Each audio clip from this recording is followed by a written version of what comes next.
Pemirsa, sejumlah siswa di SMA Negeri 5 Makassar kembali melakukan aksi unjuk rasa terkait penolakan pencopotan kepala sekolah mereka.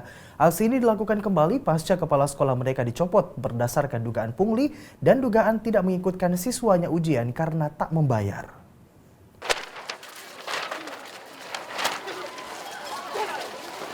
Setelah sebelumnya pada Jumat lalu siswa maupun orang tua siswa di SMA Negeri 5 Makassar melakukan aksi unjuk rasa di halaman sekolah mereka, Senin pagi 26 Oktober 2015 sejumlah siswa di sekolah tersebut kembali menggelar aksi unjuk rasa di tengah lapangan usai pelaksanaan upacara bendera.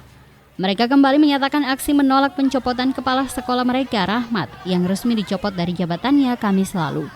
Mereka membentangkan sejumlah spanduk menolak pencopotan kepala sekolah mereka dan menolak pelaksana tugas Kepsek yang kini dijabat oleh Wakasek Kesiswaan mereka Abdul Qadir.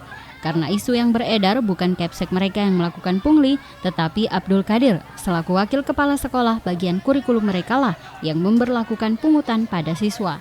Sementara itu, terkait tudingan yang diarahkan kepadanya, Abdul Qadir selaku pelaksana tugas Kepsek sementara mengatakan mempersilahkan siswa memunculkan bukti jika ia memang melakukan pungli. Kami di sekolah itu tidak tahu bahwa akan ada kejadian seperti ini. Termasuk saya yang ditunjuk di SK itu bahwa kita menjadi PJS pejabat sementara dulu di sana. Saya tidak tahu apakah ini akan berlangsung 1 minggu, 2 minggu. Yang saya tidak inginkan, kalau nama besar SMA 5 yang selama ini kita pupuk, mulai tahun 76 saya ada di sini, memperbaiki SMA Negeri 5 Makassar, akan dirusak dengan yang peristiwa insidentil seperti ini saja. Jadi saya sebagai guru terpanggil hati nurani bahwa saya harus mengamankan SMA Negeri 5. Aksi yang digelar tidak berlangsung lama setelah salah satu guru membubarkan aksi mereka. Siswa yang kemudian tidak terima dibubarkan dan ditegur kemudian melakukan pengerusakan dengan memecahkan sejumlah pot dan rak bunga.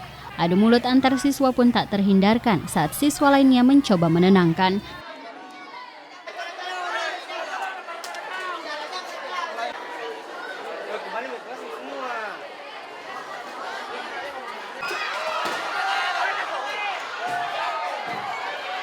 Dari Makassar, Fitriana Sari, GoTV memberitakan.